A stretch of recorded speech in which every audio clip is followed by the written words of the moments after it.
Thursday, November 20th, 2018. Time, 6:05. Could everyone please stand for the Pledge of Allegiance?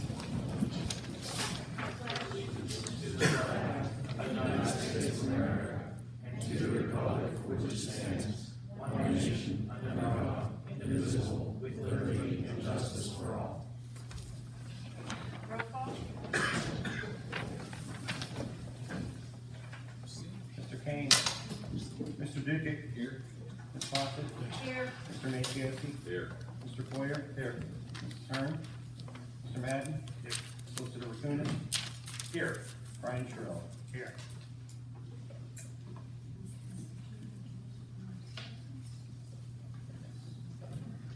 We're going to address the citizens first here. First is Patty Hoffman. Yes. Remember, this is 3 minutes. On both subjects, since we have two separate subjects Yes. here tonight? Pardon me? So it doesn't 3 matter, minutes. so we have 1 minute to chat. 3 minutes. Public forum. Okay, Patty Hoffman, Burlington Station Road. Number one, I do not have a monetary interest in any of this. What I have is an interest in my community. I care about what happens here. I care about the people here. I care about the health of the people here. I do not care if somebody is going to make money off of this because they were a private company and they're planning on telling people that, yes, we're going to give you lots of money. That's not what I'm here for. I live. My friends are here in every single area, including the ones that are fracked, including the ones where there's power plants. Everywhere in this township, my friends are. We have an oil and gas ordinance that is so outdated and is so far beyond belief that it should actually be started over and worked on. Because it doesn't comply with any of the Supreme Court rulings. It doesn't comply with the fact that we don't have to comply with Act 13 to have it done. The Hutton and Huntley coming into this community already have one site for their sites. I'm speaking here because my time's almost up. Huntley and Huntley already has one site. They're looking for a second site. And because everybody here on the panel looked at it and said, residential is fine, we want to keep it in residential, it puts it right where it's coming into play right now. And we've been looking at this ordinance for 2 years already, and in 2 years, we still think that putting it in a residential area is a great thing. Yet every other community around us is looking to take it and move it further back from people, to move it further back from residential areas. They're looking to put it in industrial zones, or a specified zone, but not us. We don't even go to 1,500 feet, we want to just go to 750 feet. That's not enough. Forward Township is at 1,500 feet, and we're looking at going to 750? Not enough. Where are we losing our track here? We're supposed to be caring about the people of this township. We're supposed to be caring about their health and their welfare, the kids, the playgrounds, the schools. And we're not doing that. We're looking for moneymakers to say, well, we're gonna pay our leaseholders. I'm not a leaseholder. You know what? Nobody in my neighborhood is a leaseholder. We're the little people, we don't count. But I count. I think we all count. And it's about time that you guys started thinking about us and started planning what you're saying for us. Quit looking at what they're telling you and look at our comprehensive plan and say, what did the county say? What do we say? Under 3 minutes? Yes. So, thank you. Think about us, please. Think about our comprehensive plan. Okay, Russell Verbena.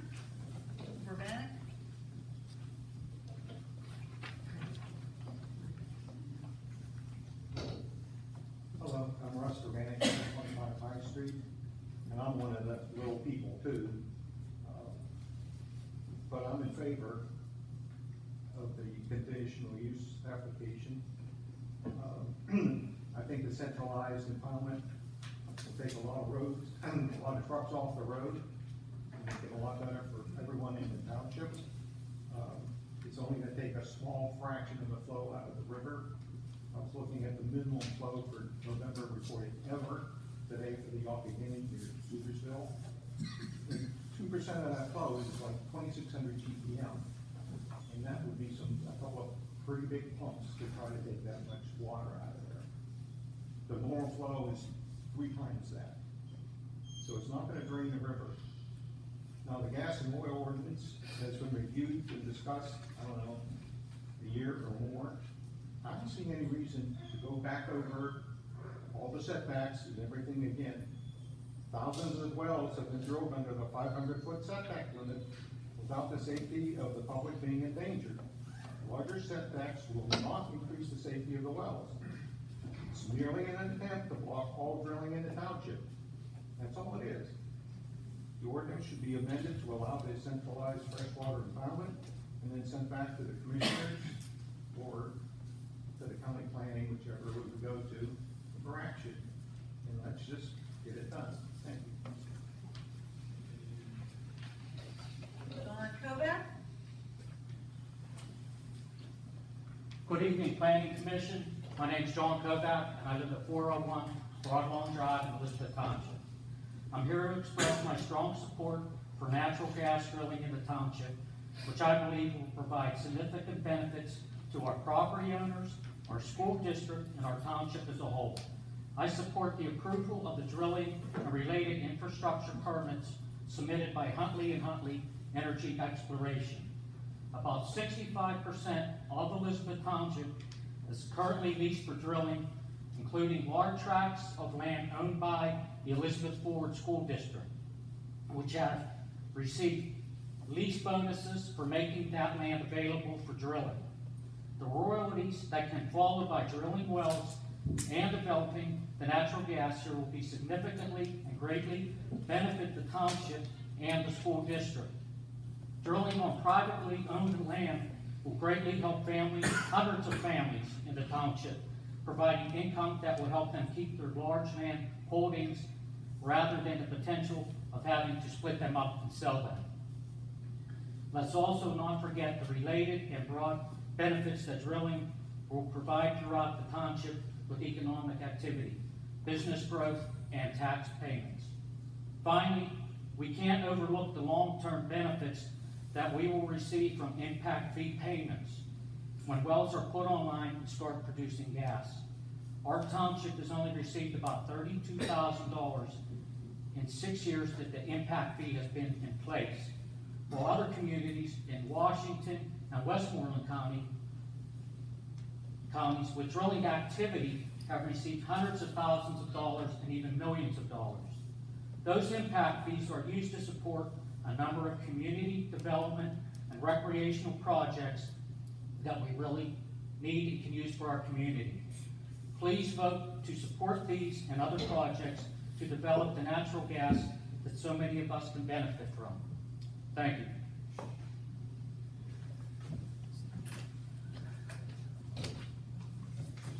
Chris Thomas. Chris Bump.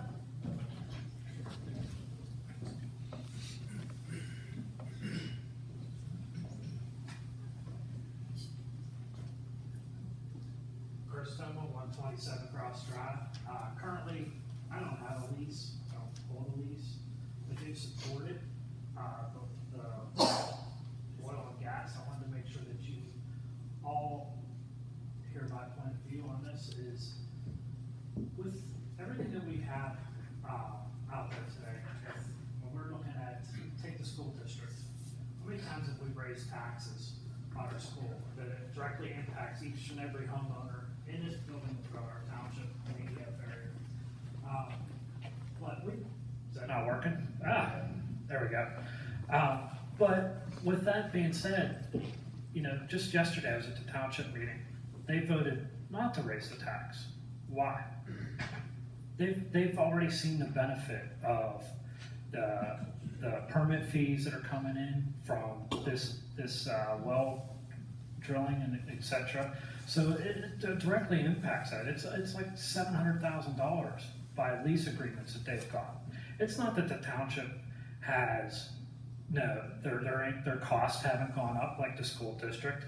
It's not like their union fees or any union workers salaries have gone up, or health insurance, or the services.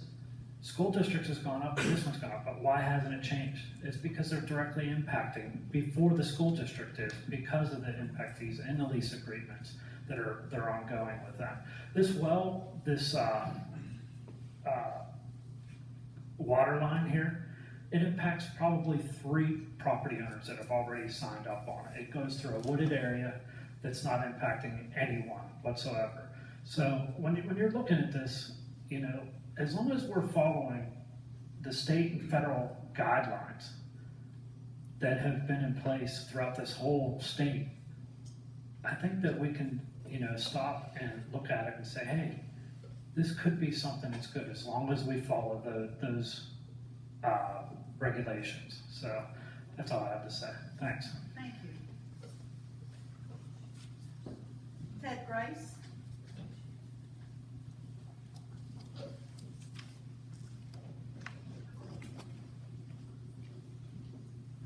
Ted Price, here we are rushing meetings through at the end of the year. This meeting was not properly noticed, and so we had to have a meeting that was supposed to happen last week be tonight instead. This meeting is now scheduled for 6 p.m., which is going to allow less time for people to actually come and be able to do stuff, and yet the minutes for today, which is posted online, have on them at 7 p.m. as the start of today's meeting. We have a timeline that is not conducive to having this thought out completely. In the last planning meeting, it was decided to postpone the oil and gas decision to give commissioners time to give their input as to what they wanted. But that input was not requested of them until 10 days ago. So that over a period of 20 days, which could have had some time to be thought out, those days were lost because the asking of what input do you want wasn't given until 10 days ago. In a previous meeting here, I was told that these are only suggestions that are being put forth by the planning committee, and commissioners can go ahead and make changes to these decisions and can go ahead and do those. Commissioners were talking about setbacks and other issues, and those should be addressed. The language of less than 700 feet should go back to the statement before, which was over 500 feet, not less than 700 feet. That little statement there makes a difference. Water and comments are from the Yawk River, not from the Monongahela River. The river is low in some sections from Sutersville to Blythedale. You can go ahead and get water flow at Sutersville, but that's not the same as further down. You cannot pump enough water without being a problem from the Yawk River, but you can do that from the Monongahela River. We should not have centralized comments drawing from the Yawk River. 1,500 setbacks like there were in Forward Township and got moved from 1,000 feet back to 1,500 feet from the property line and not from the center well. There is a lawsuit I mentioned earlier that property owners sued because gas was being taken from their property due to the location of the well being drilled as close to their property. If there is from the center of the well, not from the property line, then that allows those lawsuits to continue. There should be conditions put forth in the ordinance that were directly based on conditions from the Apollo B the first time through. Safeguards need to be put in place in the township. The list of changes to the present oil and gas is negligible. We talked about it for a long period of time, and the real difference is setbacks were changed from 500 feet to 750 feet. 10 acres were put in if you want to have a well on the property, and sound walls have to be in place. That's what basically all came up with very little impact over a period of time. The original ordinance was crafted when Act 13 was in place in 2012. Several parts of Act 13 have been deemed unconstitutional, and limits that used to be not allowable in our ordinance are now allowable, and real safeguards should be in place. Huntley and Huntley sat through meetings for oil and gas and was not limited to 3 minutes in time, but I always am. The only thing that they didn't get through that meeting when they asked, so what do you think, Jennifer? What do you think, Jennifer? Was that she wanted centralized impoundments, and you guys said no, we were going to have it at each well. And then they come back to you later and say, you know what, we really want centralized impoundments. You say, okay, we'll consider that. I think you really need to look at this carefully, and please do the right thing about all this. Thank you. Thank you. Fred Brinkerton?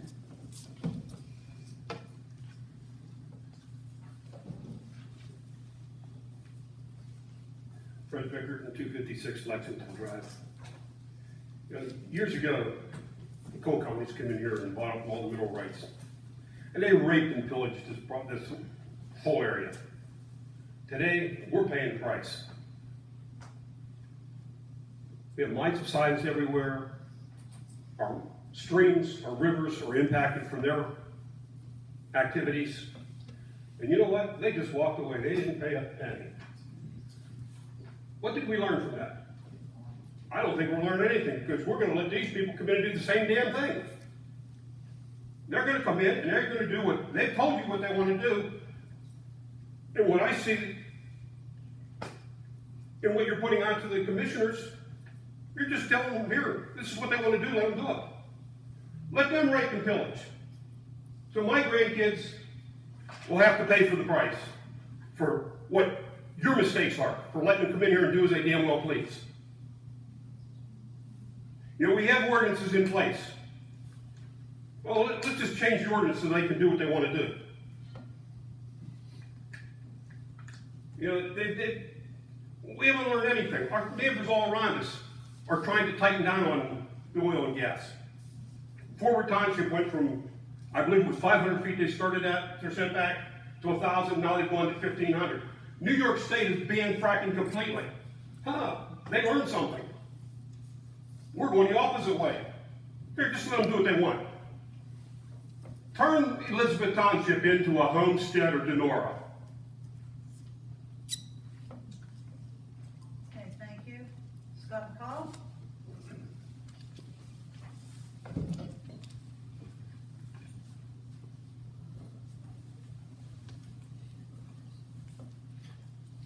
Good evening, I'm Scott McCall, 1663 Fallen Timber Road, the property in question tonight.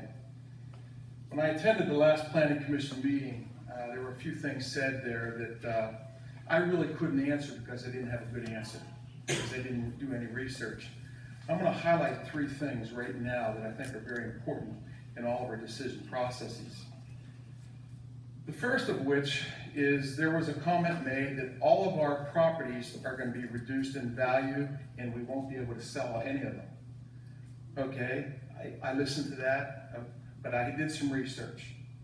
So what I did is I called a gentleman that I understood to be one of the larger real estate brokers in the area named Dick Charles. You may have seen his name on some signs around here. I asked him very candidly, how is the sales going for Elizabeth Township? He told me point blank that it is a great market here. And basically, he said, Scott, I listed a property in Forward Township on a roadway that faced a wellhead that was completed with the green tanks bound to the ground. And within 1 week, I had 2 outstanding offers on it and it sold. So, okay, that's great. Then I asked him, I said, is this information available online about what properties have been listed, when they were sold, and at what price? Absolutely. So he's not blowing smoke to anybody. Here's the information. Number 1, I was very encouraged to hear that. Number 2 on that is the question, or the comment was made to me that here they saw on social media that when people were buying homes, no one knows about gas going on in the area. I said, okay, I can't answer that, but this is what I found out. What I did is I asked Dick Charles to send me a copy of this, and Kathy has a copy of this as well. This, by law, is what has to be done on every transaction of real estate, regardless if it's in Elizabeth Township or in Peters Township. You have to complete this by the owner and the seller. So there is a disclosure given to anyone that would be buying a property. So that disclaimer, I think, is satisfied at this point. And again, Kathy has a copy of it.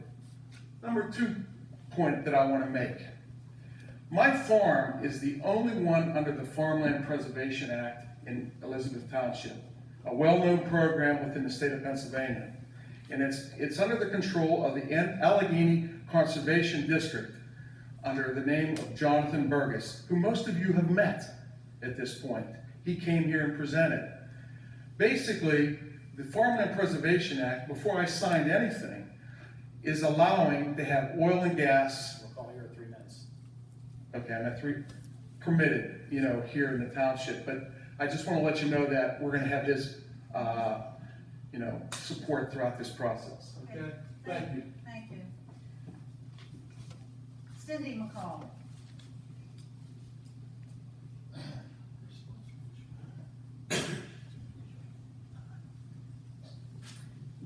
Hi, I am also living at 1663 Fallen Timber Road, where we have lived for about 20 years. And just wanted to make a couple points tonight that Scott and I both feel very strongly about. When Huntley came and started to discuss with landowners the opportunity to sign leases, we had talked to many others, and we were very comfortable that they had a better track record for drilling in this area for over 100 years of different kinds of drilling, and that they really did take something seriously about responsible drilling.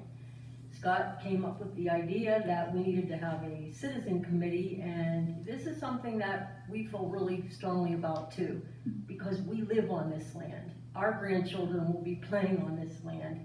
We care deeply about not just being safe, and I'll say this for me because I can only speak for me, that what happens there is going to be safe for everybody.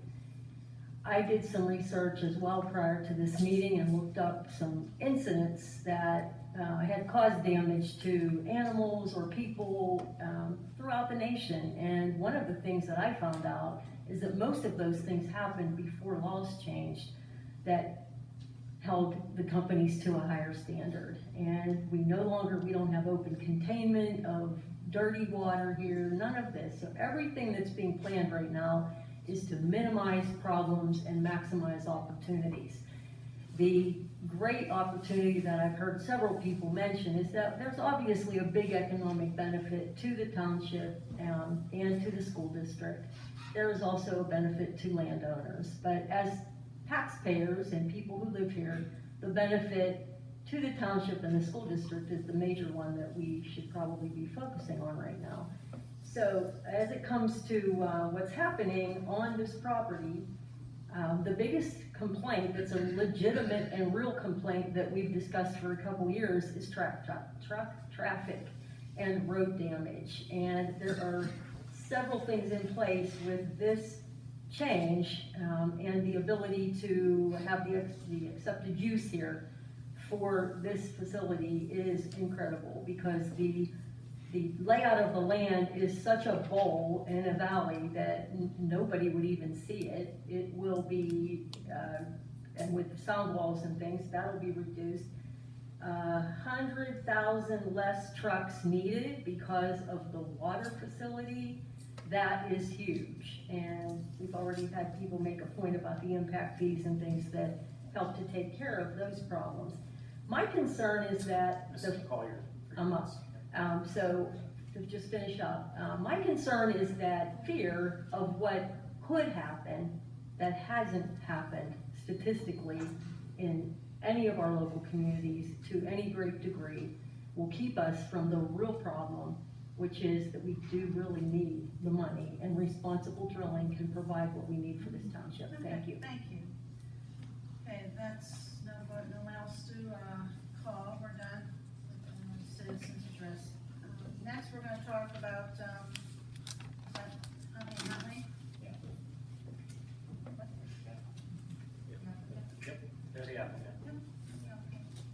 So, Mr. Lucas, come on you have the floor. Thank you. Yours. Wayne Lucas on behalf of Huntley. And just so everybody understands, I heard that comment with that. When it's public comment, you get 3 minutes. They're the applicant, so that's why they're not subject to that standard. They're actually here giving a presentation. We certainly wouldn't want to limit them to 3 minutes on something like this, as important as it is. So, Mr. Lucas, you can continue. Thank you. Again, just to kind of recap where we stand, back in September, Huntley filed a conditional use application to construct and operate 3 different components.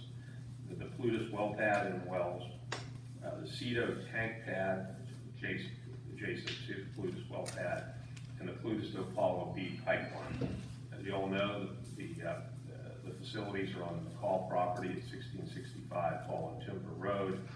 That parcel is about 54.5 acres. It's located in the R2 district.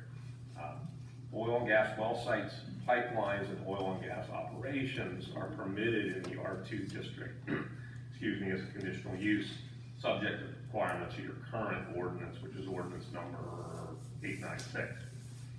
When Huntley applied, the township was considering an ordinance amendment that would allow freshwater impoundments, including tanks, in the R2 district as a conditional use. Although Huntley certainly hopes that the township will adopt such an ordinance in the future, and I understand we're going to be talking about it a little bit more tonight, since it hasn't done so at the present time, Huntley has withdrawn the portion of its application for the CETA tank, not pad, and I'll explain that here in a moment, although it's still applying for the tank pad for use for general oil and gas operation purposes. In the future, should also be approved, but in the future, if the township does eventually amend its ordinance, we reserve the right to come back in and with a conditional use request for the tank itself. But for the moment, the tank is not part of our application because no ordinance has been adopted yet, and we've had discussions with the township engineer about that in terms of him wanting to know, well, which ordinance do I review this under? So we agreed to withdraw the tank for now so that we could just cleanly look at this under the current ordinance. Again, there are three components to this. The first is the Plutus well pad and wells. As you know, these are unconventional wells, and they'll be both vertically and horizontally drilled and hydraulically fractured. There are a total of 8 wells that Huntley has applied for and obtained permits from DEP. And Ryan Daly from CEC is going to explain the layout of all these facilities in a little more detail. The second component, again, is the CETA pad minus the tank. And it's a gravel pad about 300 by 425 feet that will have the same access to it as the Plutus well pad does, the same access road. And Huntley is proposing to merely use that for material equipment storage at the moment. And third, there's the Plutus to Apollo pipelines, and Ryan will talk about those in a little more detail. In terms of the approvals that Huntley has already received, it's applied for its ESCGP2 from DEP, and the Plutus and CETA are actually a combined application because DEP wanted to look at the whole site and the whole impact. There's a separate application and approval for the Plutus to Apollo pipeline. The Plutus CETA ESCGP was approved by DEP back in September. The Plutus to Apollo pipeline was originally approved in May, and there were some minor modifications in September of 2018 that were approved. Now, there's been a lot of discussion about the source of water, and we just want to kind of clarify where things stand at the moment. The original and still plan at this very moment is that Huntley will purchase water from the Pennsylvania American and pipe it to the site in temporary water lines, and that will be supplemented to the extent necessary with truck hauling of water. Our desire long term, as I believe the Planning Commission is aware based on the presentation last month, is to, if the ordinance is modified and Huntley can move forward with it, would be to build the water withdrawal facility on the Yacht, pipe the water to the CETA tank, and then pipe that water to not only Plutus but also Apollo B. By taking that route, if we eventually can do that, as Kim Price explained last time, that will significantly reduce truck traffic and shorter the time period for fracking or completions. At the moment, that hasn't occurred, and your ordinance would have to change before we can do that. So at the moment, we're still under the same modus operandi we were back for Apollo, which is we're going to try to buy and from the authority as much water as possible. That is going to be necessary to supplement that with truck traffic. Follow the people we have here tonight. We have, again, Ryan Daly from CEC. He's going to be our primary speaker to walk through the site layout and permitting requirements. We have Tage Rosendahl, who will speak briefly on the noise or sound analysis that was done. And then we have a couple other folks here that we're not planning on presenting, but they're here if questions come up. Kim Price, who you all know, the Communications Director, Kyle Shirey, the Midstream Regulatory Advisor, and Vance Hazard, VP of Operations, and Scott Cleveland, who is from EH&S. Jennifer Hoffman, who you've seen many times, is because of the rescheduling of the hearing, is not in the area today, so Scott's here, and actually Kyle are here in her place. So with that, I'm going to ask Ryan to come up. I think we'll dispense with the introductions, because I think you know who he is. He's handling this project for Huntley on behalf of CDC. So Ryan, if you could just start to walk down through the project and explain the general overview, and then we'll go from there. So, just for reference, the Apollo B pad, if you're familiar with, would be on this side from Nichols Hill. This would be Fallen Timber Road, comes across here. Blythedale Road comes up around here and go over. So before you get to the intersection with Blythedale, our access road would come off on the McCall property and go up around the hill to the proposed Plutus well pad. That access road is approximately 1,300 feet long, be 24 foot wide, gravel, very similar to Apollo.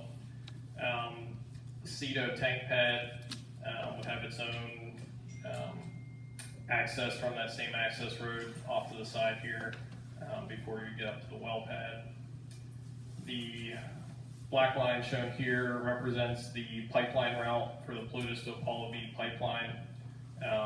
That again connects into the Apollo B pipeline near Nichols Hill Road. This, although everyone's probably aware of this, what's the present use of the property? So currently, as you can see on the aerial, it's mostly open field, agricultural use. There's a few areas of light wooded area, but the majority of the project area will be open field.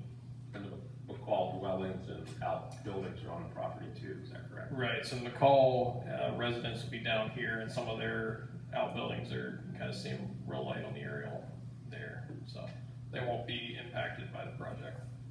Let's go ahead and zero in a little bit more. If you could go to the C100 drawing.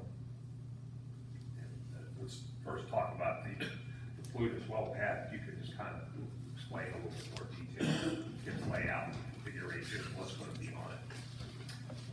Right.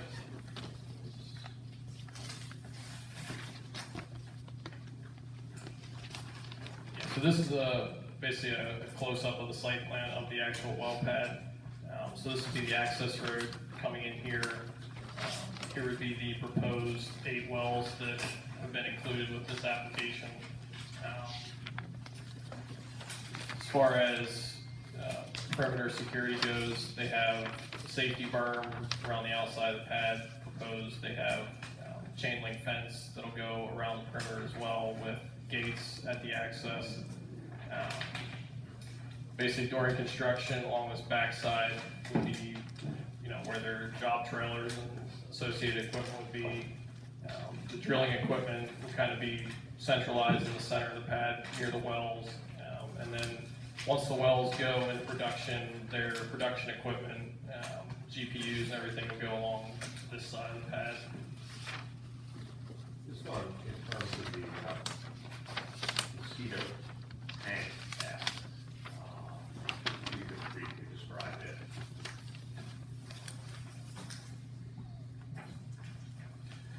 So again, this would be the Cedo tank pad down here. It's approximately 300 by 425 feet wide.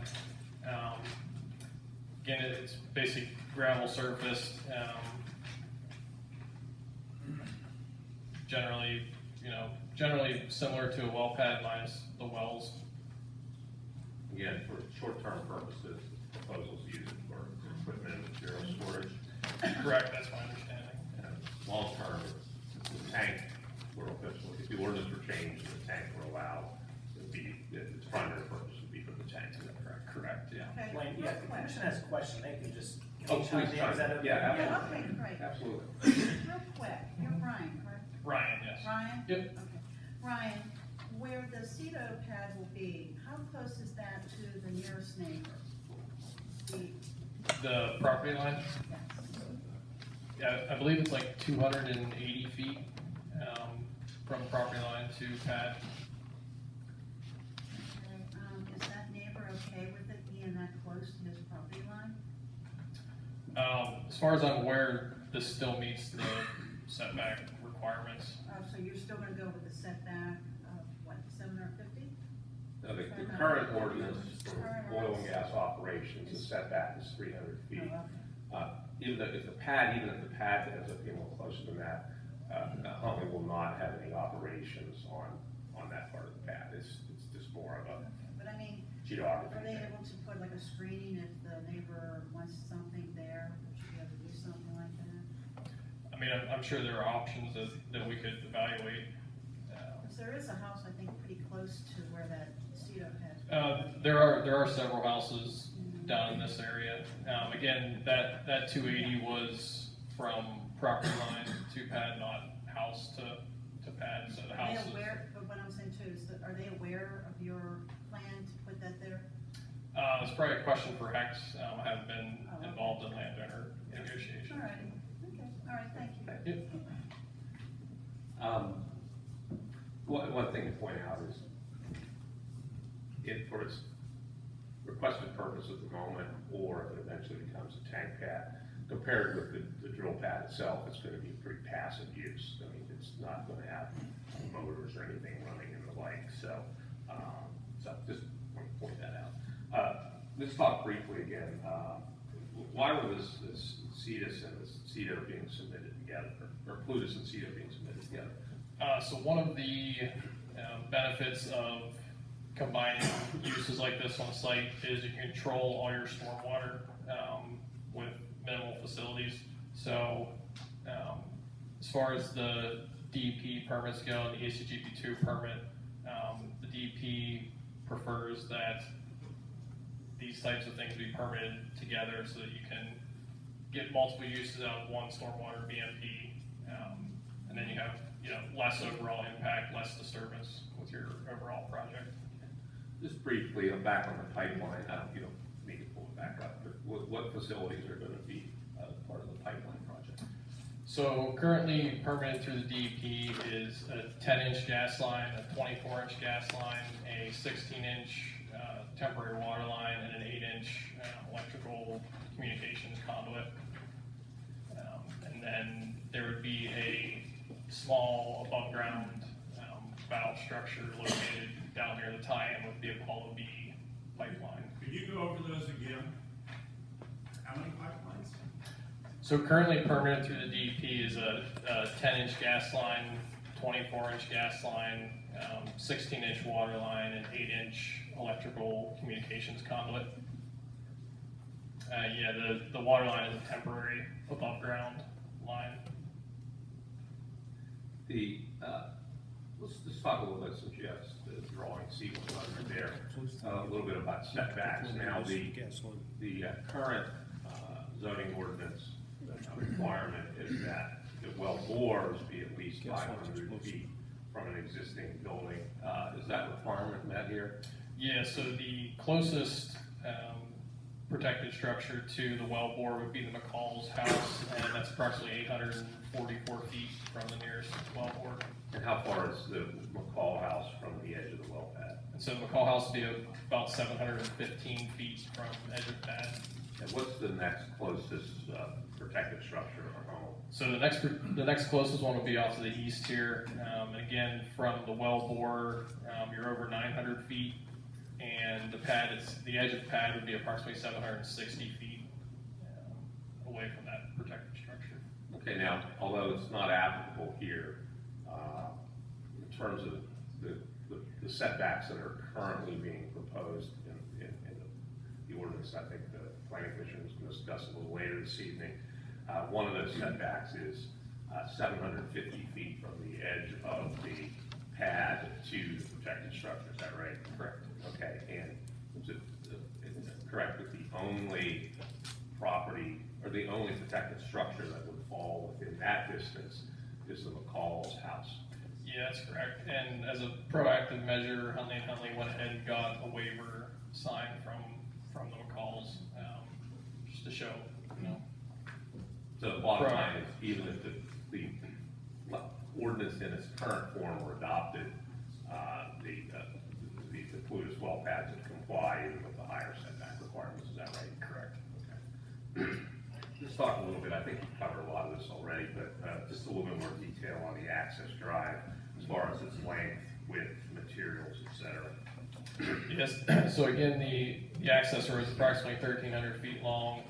It'd be 24 foot wide, to allow two-way truck traffic, for safety purposes. The first 50 feet of the access road would be paved asphalt, entrance to protect the shoulder of fallen timber, as well as provide a nice smooth entrance for them. And then it would be gravel, base the rest of the way up to the well pad. And again, if there's a security gate at the entrance.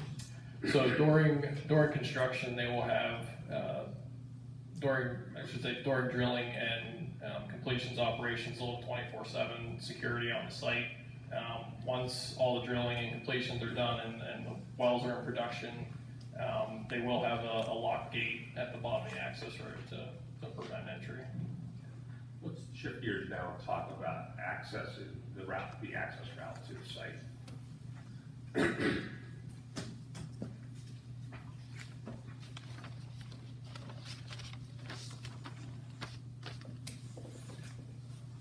All right, so I guess I'll start. So this first map basically shows the primary haul route. It's the exact same route as used for Apollo B. So from Sutersville, it'd be Douglas Run Road to Nichols Hill up to Fallen Timber, and then over to the Plutus site. Now, most of that road is not posted. There's a small section of Douglas Run Road that's posted weight restricted. Is that right? Correct. So this segment of State Route 2020 is posted, and Huntley has permitted that. Okay, so you're going up Nichols the same way, and you're going past Apollo, at the top, you're gonna make a right. What about, yeah, that could be a potential issue, don't you think, with traffic safety? Because that road is 45, I think it is, and that top of Nichols is a pretty steep grade and a sharp bend, so if your guys have to stop, yeah, like, if they have a load, they're gonna have a problem, you know what I'm saying, like, they're gonna have momentum to get up there, because the top of Nichols it's gonna be a sharp bend. I don't know if you've looked at that, or, you know, that might be something, So the, that has to be looked at. I say, so Huntley and Huntley's roadway people that are in charge of coordinating their transportation have evaluated this route. And one thing that has been proposed that was included with this application is to propose a three-way stop at that intersection. Now I realize that that's not really your concern with the starting trucks. Yeah, well, it is, it coming out. partially is because that's a 45, and cars come down there around that, because it's like, there's like a bend there, I live right, there's a bend there, and then cars come there, so I would be concerned on two fronts. One, the car's not, you know, the truck's halfway pulled out, and the car comes around the bend, that's one issue, because the truck's going slow to that road. And then two, if you do a three-way stop, a truck with a heavy load is gonna have a tough time starting on that top there. What happens when you have more than one truck in a line? Are they gonna space themselves out when they get to the top of the hill? I mean, I'm sure Huntley will coordinate that, because they don't want trucks sitting on the road. Yeah, I mean, I know that was the best route for Apollo, just because we didn't even have to go on, basically not on township roads. I mean, you're gonna go to the top, and you're gonna go down Fallen Timber anyway, right? So you're gonna serve those people in as much as you have to get down to Plutus. I'm just, like I said, I can foresee an issue there, and I'd have to talk with your traffic people to see whether the stop sign is the solution or not, honestly. And I was gonna say, probably, I mean, similarly, Well, this is the primary route in that. Right, It it's would not be- gonna be, you're gonna use the secondary same as Apollo. Right, I mean, it's the same setup as Apollo, and this is the route that the township wanted, recognizing we've added on. at the Correct, end no, of and this. I think, Uh, I'm not saying it's not the best route, I'm just saying that particular area at the top is going to be a concern, so I don't know if that puts us back to going down 48 and then off of, you know. with this route. All the way off on Fallen Timber or not, but I'm just saying, I'm just being honest, because I live there, I'm just saying, I think that could potentially be an issue. Yeah, so the idea is that, I mean, again, the concept is the same as with Apollo, recognizing we have this additional lane, in that, vehicles that can use this route will use Will, it. and then you'll. And then, because the township wanted to limit what was the original proposed primary route from Huntley to Apollo, so that route, the one that Ryan's now Yes. pointing out, which goes 51 to 48, et cetera, would only be used for big rig movements and the like that couldn't use the other route. No, I get that, So Ryan, I don't know if you want to say anything else about that. Yeah, so you basically hit it, but this would be the alternate route for, large trucks, specifically, the rig equipment, be out from Route 51 up Route 48 to Simpson Howell Road and then into Fallen Timber across to Blues, very similar to Yeah. Wallaby. I think that's completely fine. Right. And honestly, I'm just being honest, I mean, I do think that's the best route for truck traffic, going past Apollo and making that right. I'm just being honest, I just don't know, I'd have to talk to your traffic people, I just don't know. Right. If that, it might work, I don't know. The straight trucks can get around there, just what he said with this rig equipment, they're too long, they got too many axles in the back, they want. Yeah, you would know based on your experience, like, you know what I'm saying, like at the top of that hill, if they're making that All right. these straight trucks, like the stone deliveries and that type of thing, they'll be able to get around there, but when he's bringing his rig equipment in, his trailers are usually 10 long, plus they got a lot of weight on the back end of the trailer, that he's gonna have to come down 48 route when he brings that. So what, I don't know, how many trucks, what is the ratio, I guess, cause you're talking more than just a rig, Well, right? probably just to build a stone road, he's probably gonna have at least 150 straight trucks running in there just with stone, just to get the material and potatoes to road. Wait, the straight trucks can or can't make? They that? can, They can? yeah, they Okay. should be able to make it. Yeah. I don't know, and you said you proposed what, a stop sign up there? Yeah, so there's a three-way stop sign proposed, at the intersection of Nichols Hill and Fallen Timber. For the purpose that you referenced, there's very limited sight distance coming down Fallen Timber. And so I believe there's still some ongoing coordination for that stop sign plan, between the township, Huntley, and PennDOT. Yeah. Okay, I mean, I'd just like to see it, that's all. Okay. Yeah, I mean, the CEC submitted the stop sign plan drawing to your engineer. Obviously, since the state road's involved here, there has to be kind of a three-way coordination on this, so we're aware there are issues there and are exploring them. Those, the Nichols and Fallen Timber are both township. Nichols is a state route. Oh, Nichols is a state road, I'm sorry. Right. Okay. This kind of shifts in years again. And obviously, the Huntley will coordinate any major truck movements with the school district and the like. Yeah, I mean, we went through this the last time too, because I think we even approved it subject, we didn't even have the truck route. Yeah, I just want to tell the commission, even on Apollo, we did not have the truck route done until, for a while, so. Yeah. I mean, we would certainly expect at the end of the day, the conditions, hopefully of approval, Yeah. are gonna be very similar to the ones that were on Apollo, plus dealing with any peculiar, different situations Yeah. for this. I'm just saying, that area is, I'd have to see it, that's all. And I know this has come up, I don't recall if we've done this in the past, but Ryan, if you could just kind of give a general overview of what's involved in the ESCGP 2 process, now 3, right? Right. Although this was a 2. Right. In terms of some of the, the environmental considerations that are taken into account and the like. Right. So the ESCGP 2 permit is regulated by the Department of Environmental Protection. It is their earth disturbance permit for oil and gas operations greater than 5 acres. Basically, as part of that ESCGP 2 permit, the applicant is required to go through a list of basically environmental, reviews. So everything from what watershed you're in, has there been, previous earth disturbance at the site? Are there any geologic hazards, anything along those natures? And then your site needs to be designed accordingly to mitigate any potential issues that could arise during construction. So that includes, E&S design, it's your compost filter sock, your erosion control blanket, anything of that nature. Also includes post-construction stormwater management design, and like I mentioned earlier, combining the well pad and the tank pad together as one permit allows you to get, I guess, more efficient use of your stormwater BMPs to reduce your overall project footprint. So as far as designing those stormwater BMPs, we do evaluations of subsurface soil conditions to evaluate potential for infiltration to get some groundwater recharge. We evaluate what your offsite discharge would be to make sure you're not going to be causing downstream erosion in streams or offsite properties, which in this case we don't have.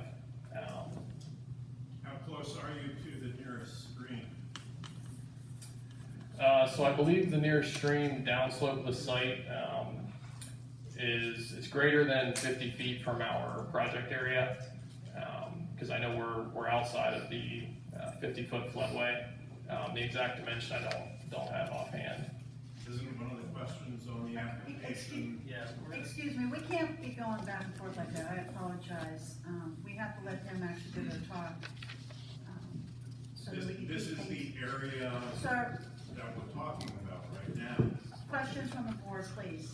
Okay, continue. Brian, are any wetlands that be disturbed?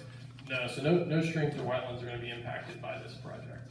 And back in the ESCGP process, explain what PIND is.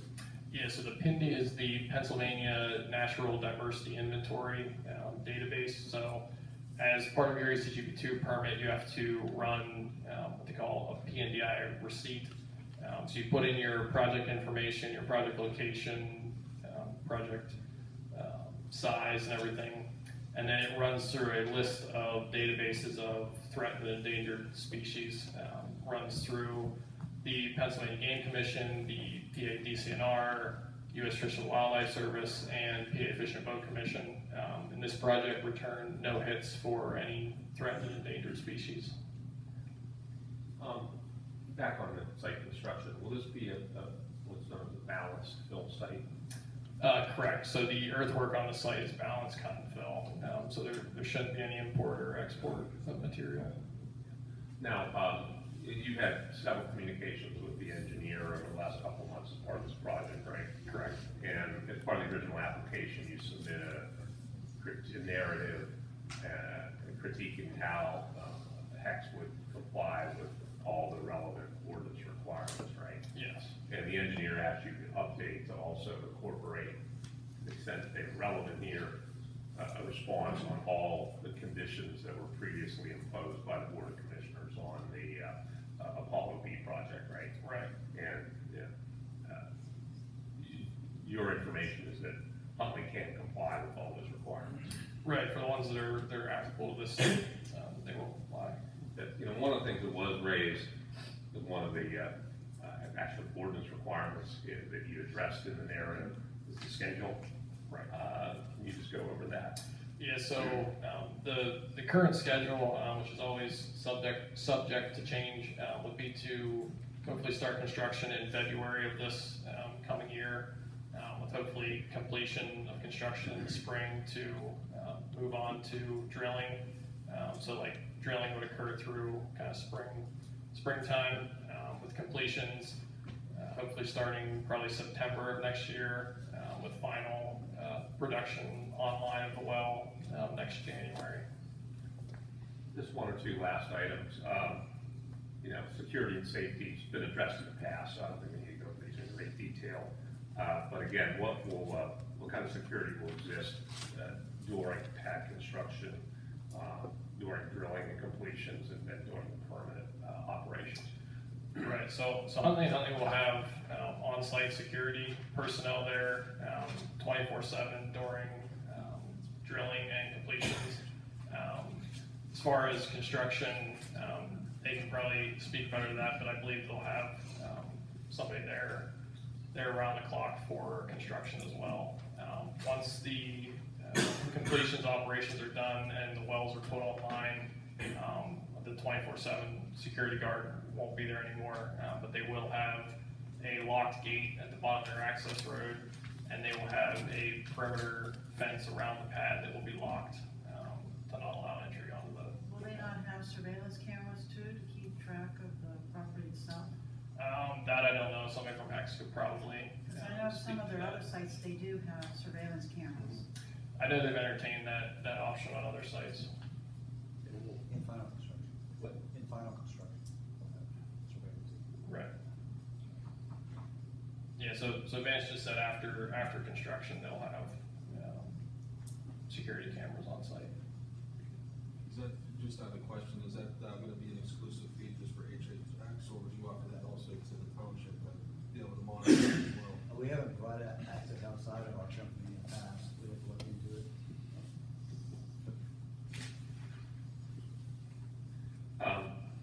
Again, similar to the previous project, that Hex will provide first responder training, hotline number, as well as a number for non-emergency calls. In the packet, are both the PPC plan, the master response plan, and the site-specific emergency response plan, as well as the return receipts on certified letters that went to all the first responders. If the commission has any questions about those, this will probably be more appropriately directed to some of the Hex people here. Lastly, Ryan, one of the requests that was made by the engineer was for lighting photometrics. Could you just briefly update this commission on that? Right, so the only lighting proposed on the site is gonna be temporary construction, lighting, so you've probably seen them before, they're kind of like self-generated, light posts that telescope up with, the lamps that shine down the site.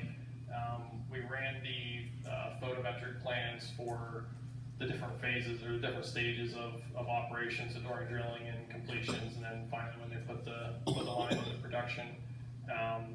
And based on that photometric plan, we've shown that there's less than 0.2 foot candles illumination at the property line, and the only place that we actually show 0.2 feet of illumination is at the back of the property. So it would be along this back end during, I believe during drilling operations. So the photometric plan shows that, we're zero illumination around the front and side of the site with the temporary construction lighting. Again, the ordinance allows up to 0.2 foot candles at the property line, and the photometrics that you ran, it does not exceed that limit, correct? Correct. And it's only a couple small areas. Right, like I said, it's in the back here. 0.2. Right. Okay. Okay, that's all we have for Ryan. If the commission has any more questions for him, happy to entertain them. Just in terms of what else we have, is we're gonna have a brief. Asking about the neighbors, how can we find out if they've been notified about the CEDO tank pad? Is that someone from Hex would like to entertain that question? I can address it. So I can't answer for you for certain that these specific neighbors are aware of these plans, but we do have team members who I know have previously been in contact with the neighbors along that area, so we'll make sure that they're notified properly, if they haven't been so already. But I unfortunately, and I don't think anyone here has the answer to that exact question tonight. All right. Oh, sorry. Does anyone else have any questions, comments?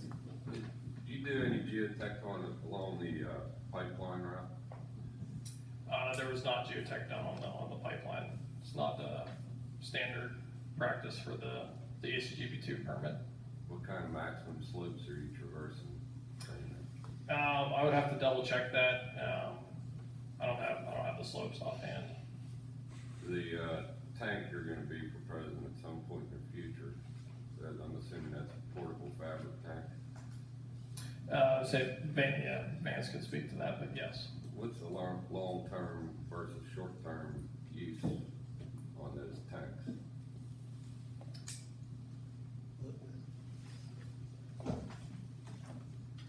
When we rent them even for temporary use, they're typically long life type of items, so they're, you know, meant to stay up for multi-years, so that is kind of our intention, is to use them through, you know, through one set of campaign and hopefully bridge to the next one.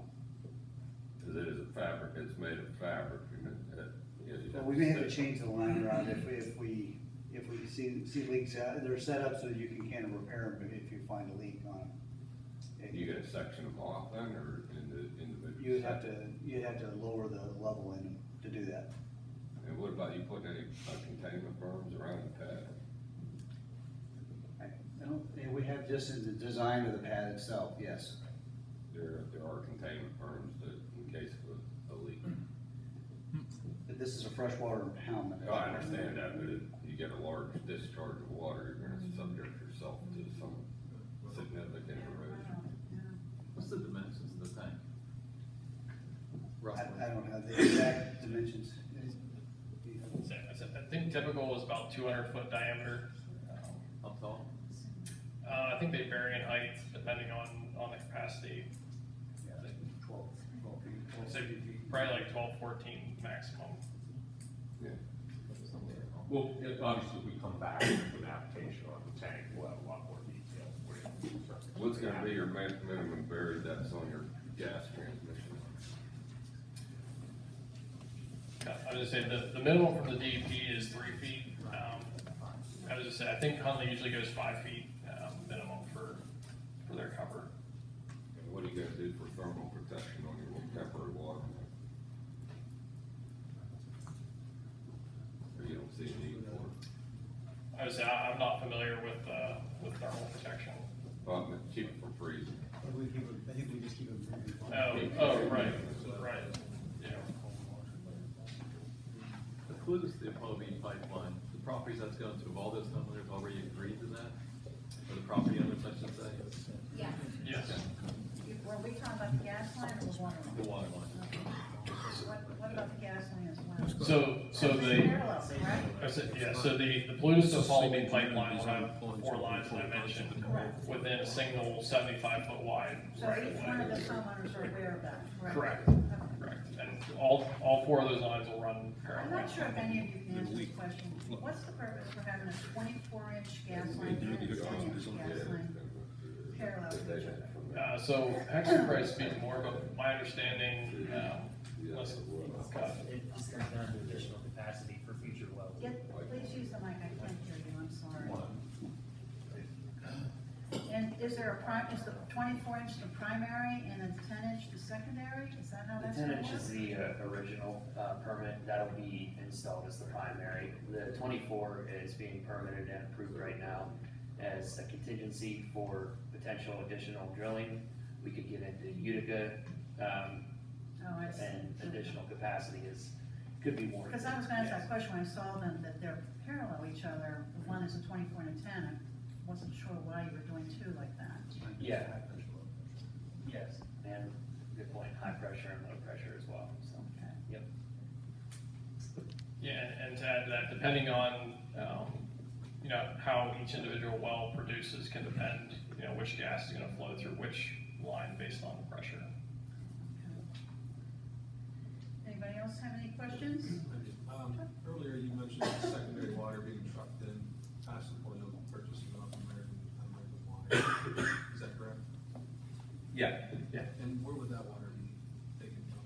that's, being purchased from the municipal, secondary water. But, why don't you come up on that? Oh, I'm sorry, could you repeat the question? I asked, the secondary water was mentioned before, if you were truck, where would that be coming from? So I don't believe that that's quite been sourced yet, but at the time, when we are doing our completions, when we're ready to pursue those completions operations, it would be sourced at that time. I'm not sure what direction it would be coming from or what, who would be purchasing the water from at this If you time. would purchase it, you wouldn't just take it out of the stream or river? Not without a freshwater withdrawal in this township, right? It would have to be purchased. We don't actually have another water facility that we can take water from that's in this local vicinity. Okay. And do we have any other questions? Concerns, comments? Okay, with that, we just wanted to have a brief presentation, right? Mr. Tage Rosendahl, one of the other things that the engineer asked for with some sound modeling. So will you also have someone for the lighting as well, or has that already been addressed? That's already been addressed, correct, the lighting? Excuse me? The lighting was already addressed, correct, when we talked about it? So Correct. that was- okay. Yeah. All right, thank you.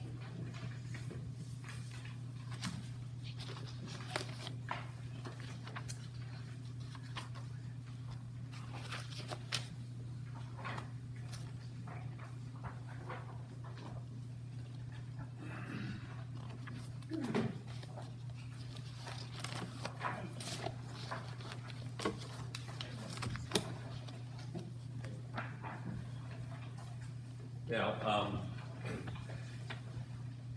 your ordinance requires that, your ordinance allows a certain increase in decibels of what was called ambient, 10 during the day, 5 at night. It doesn't matter whether it's fracking or anything else. You can use a default ambient of 55, or you can take your own ambient, which in this case, Mr. Rosenthal's firm, Acoustical Control, did, and that ambient, I believe, was just a little bit more than that, it was 55.48 decibels, right, Paige? So I'd have to say, compared with many other ordinances around, particularly as it relates to fracking, completions activities, your ordinance is very low in terms of the maximums that can be exceeded. At the request of the engineer, Tage's firm ran an analysis of the expected noise levels during vertical drilling, during horizontal drilling, and during completions of fracking.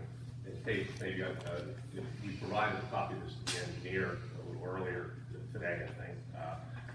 If you could just kind of walk through what each of these shows, and then when we get to the last sheet, explain what your findings are. Yeah, the first sheet is the models showing the vertical drilling with. Excuse me, Yes, ma'am. could you go closer to Sure. the speaker? Thank you. So the first drawing, or first page rather, is a model of the vertical drilling portion of the development. It's shown with a 16-foot tall STC 34 barrier along the perimeter. In other words, Huntley's proposing there's going to be a sound wall on basically all 4 sides, subject to some obvious openings to get in and out of the pad, and now you model the 16-foot high wall. Right? Correct. So we utilize data similar to the top vertical drilling apparatus that Huntley will be using Rule and Car. It's a commercially available modeling software. And so we take inputs from Huntley, similar like elevation, topography, all of those things, and input them into the software, and then it spits out your models. So, as you can see with the vertical drilling, and on the back page, there's actually the numbers at receivers. The second page is the vertical drilling, the third page. Correct. Is the horizontal, and the fourth page is the completions of fracking. Is that right? Yes. Now, in terms of the completions, what did you model that may be different than what's typically done? Sure. So during the completions phase, we typically are modeling diesel-powered frac pumping trucks. For this, we used what's being referred to as a clean fleet.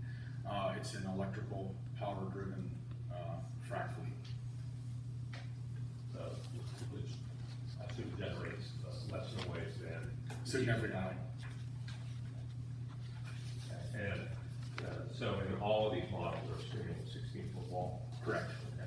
So maybe just turn to the last page, and it kind of shows how, and when you did this, your first couple drawings or maps show the various receptor points, right? Correct.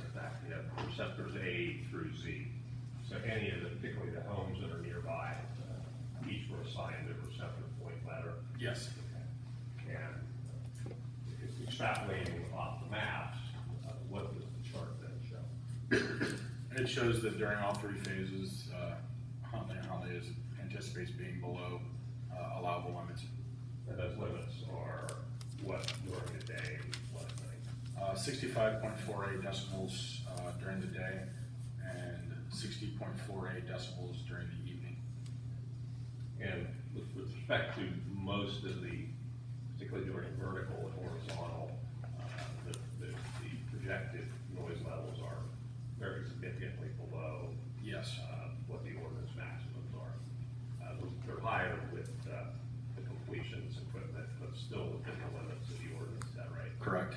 The drilling, will that go on 24/7, or will that be going on just during operation during daytime hours? The assumption is, we're making the assumption that there could be drilling or completions operations 24/7, so. So they'll just keep drilling all day and all night, am I correct on that? There will be no stopping point? That's correct. Am I correct on that? Building and completion.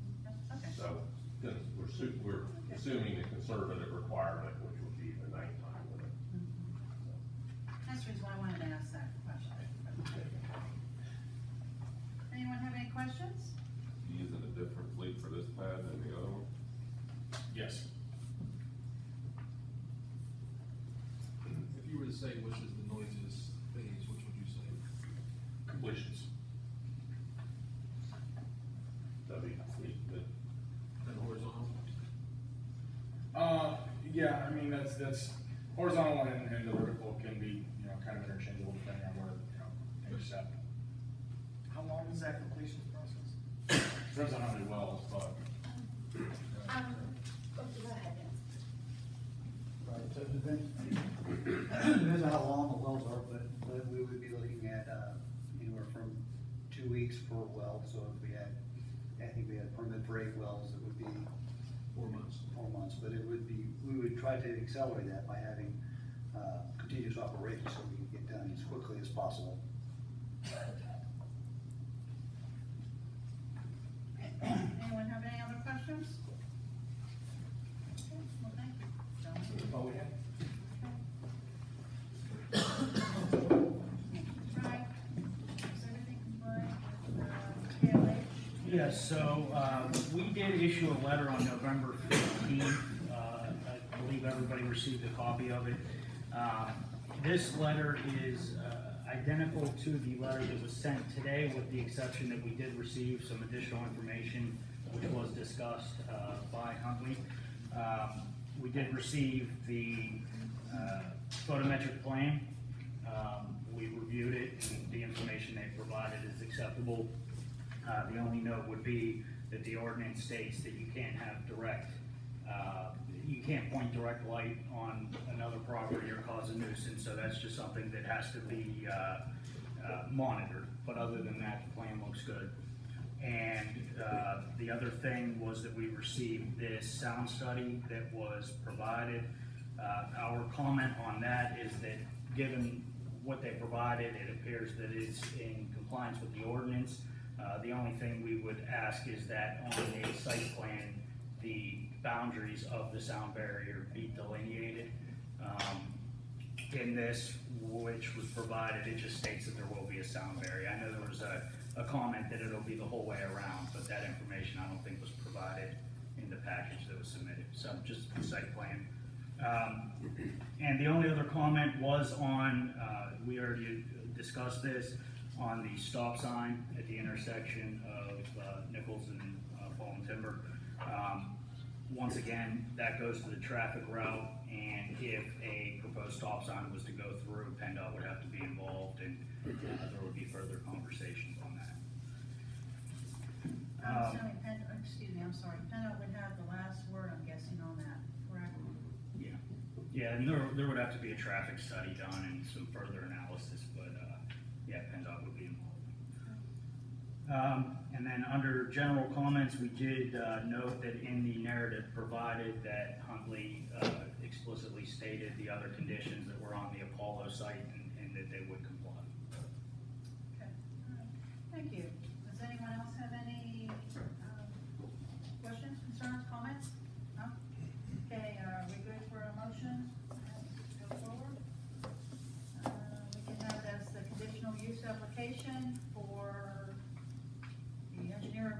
muted so that we can have the truck route crew? Questions from the audience now? I'm sorry. Did you speak already, sir? No. He is not signed up. Do you want to sign up?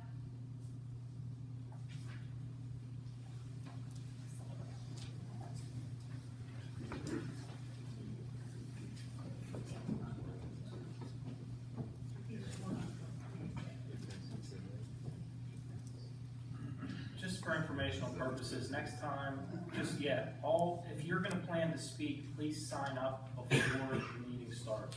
I was going to address that. This will not be allowed again. This is an exception. Okay, sir, go ahead. Your name is?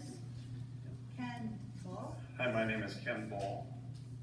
Live at 738 Boys Hollow Road. And my question was basically to Huntley. They said and continue to say that they have applications in for 8 wells. And I saw applications for 12. And I wanted to... There are some additional applications with DEP, however, we're here only on 8. Yeah, so each well has to go through a separate conditional use process, so if they come forward, right now they're applying for 8. If they decide to do more going forward, they have to come back through and start this process again. Okay. And we talked briefly about setbacks. And one of the setbacks that the state requires, I believe, and please correct me if I'm not correct, is the well pad has to be 300 feet from a stream.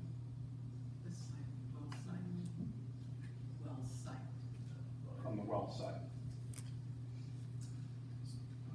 That's state I mean, law. this is sort of, I don't know if I'm sure it's a public comment period, I don't know, I mean, you guys can address it if you want, but really it's time for public comment, so I don't know if you have a comment on that, if you wanna make your comment and say you believe it violates it, or you have a problem, whatever you wanna say, you certainly can do that, and then they can I address it. believe that this site violates the state regulation that the well pad may not have a stream within 300 feet of it. So, I believe the setback you're referring to is 150 feet setback, and the state has reviewed the drill permits with regards to Chapter 78 code, and they've approved them. One more question. Your line of disturbance on your ENS, how close is that to the adjoining stream? The stream is on my property, that's why I'm concerned about it. Mr. McCall has 54 acres, I have the adjoining 118 acres. So that's my interest in protecting that stream. Again, as I mentioned, it's at least 50 feet from the stream, because we're not within the floodway of that stream. And doesn't the DEP look for at least 100 feet from the line of disturbance? No, so the assumed floodway would be 50 feet from the top of bank of the stream. Thank you. And that's all the DEP. Okay, thank you. Okay, again, we will continue with the motion. Are we? Motion. David, I need a second. George, all in favor, say aye. Aye. Okay, now we move on. Next is the gas and oil ordinance amendment. So if we recall the last meeting, this amendment came to us, it was requested that we make a request of the township commissioners, because this has been talked about for so long, if you've been around, you know, for over a year. The planning commission had finally made recommended changes. Those changes went to the township commissioners. They actually went to, I believe, the county for comment, and the township commissioners. And the township commissioners then referred it back here for further review. There was no explanation really provided, and so it was requested at the last hearing that we request from the township commissioners to ask them what further changes they would like to see. And you know, I know there was a comment made that it was only done 10 days ago, but I will tell you that I did contact all of the commissioners about it immediately following the meeting of the planning commission in October. I received the first response from a commissioner on October the 22nd and received my last response this morning. But I can tell you that a majority of the township commissioners have responded to me. in writing and have stated that they do not want to see any further changes other than the ones that have already been suggested. So that is the position of the majority of the commissioners of the board. So with that said, the ordinance is in front of you, it's up to you to decide what you want to I do. think, one thing I would like, I think, to address is, I think everyone here got that letter, little envelope that had information in there. I'm not sure who it came from. I was told it did come from the individual who was written on there. So, from now on, if you do want to send something, please put your name on it, because we have no idea who gave it to us. So it's just, would be a courtesy if you could do that, please. Okay, moving forward, did everyone have a chance to read over the ordinance from last month?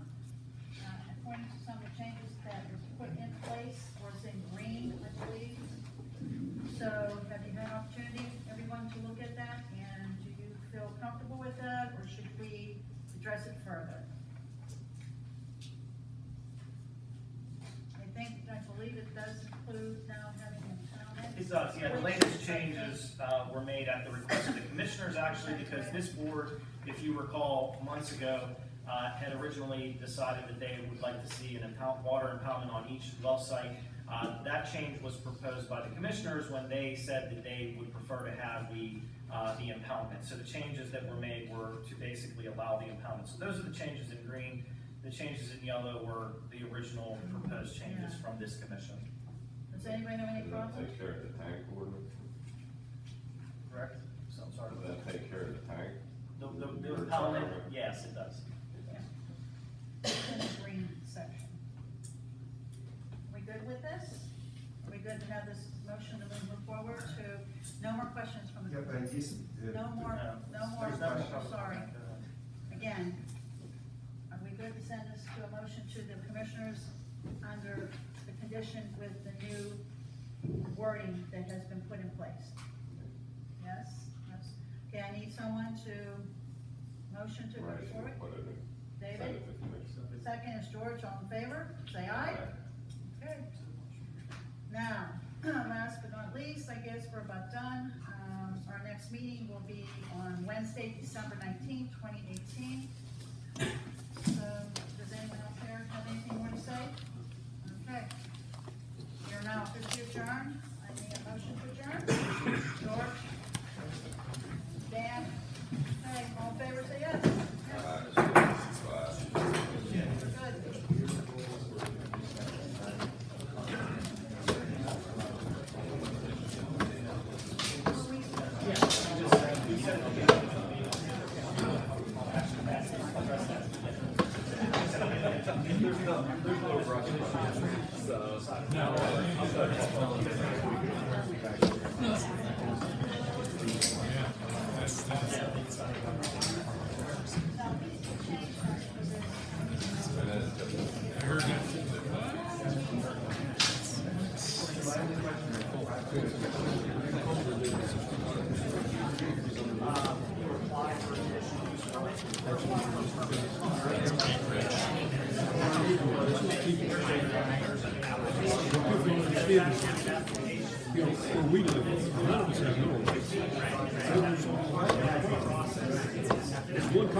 It's not 20%.